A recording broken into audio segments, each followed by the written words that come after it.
नमस्कार दोस्तों, मैं सुबी पांडे आप सभी का स्वागत करती हूँ आपके अपने पसंदीदा यूट्यूब चैनल जनता के मन की बात में। तो चलिए आज हम बात करने वाले हैं कि जो दिल्ली के सत्ता पे जो काबिज हुई हैं रेखा गुप्ता जी, जिन्होंने आज दिल्ली में एज ए सीएम शपथ ग्रहण किया है, तो ये उनके लिए क्या क्या चुनौतियां होने वाली है, आज हम उस पर बात करने वाले हैं।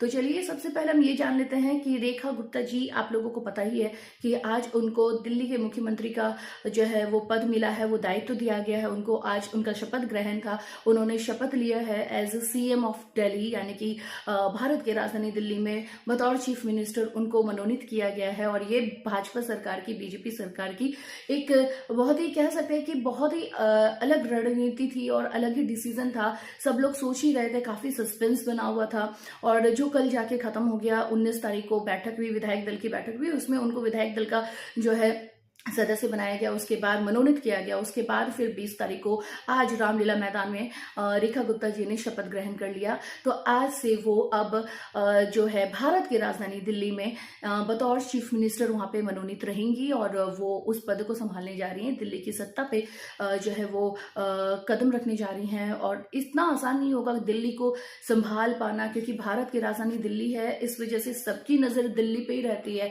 तो जिस तरह से ऊपर से जो भी वायदे किए गए हैं भाजपा की तरफ से, उनके तमाम वायदे जो हैं वो किस तरह से वो पूरा करती हैं, क्योंकि दिल्ली को एक नए रूप में तैयार करना है, सारी परेशानियों को दूर करना है। बीजेपी की जितने सारे वायदे हैं उन सारे वायदों पे खड़ा उतरना है। लोगों से जो दिल्ली सरकार ने, दिल्ली के लोगों से जो भाजपा सरकार ने किया था, वो सारे वायदे पूरे करने हैं। तो तमाम ऐसी चीजें हैं। तो इस बीच में कितना चुनौतीपूर्ण रहेगा, ये बातें जब हमने विश्लेषकों से की तो उनका ये कहना है कि ऑलरेडी वो विपक्ष के रूप में पहली बार दिल्ली की सत्ता पे काबिज हुई हैं।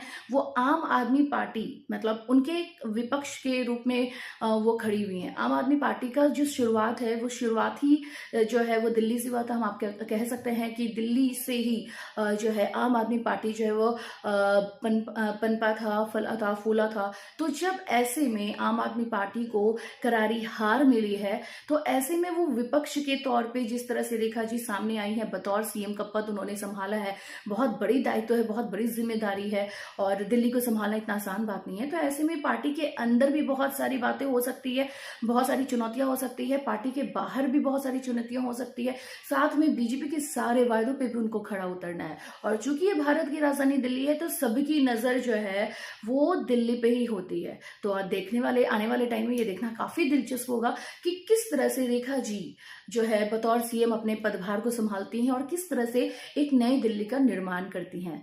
तो फिलहाल के लिए इतना ही। आप बाकी देश दुनिया की खबरों के लिए देखते रहिए जनता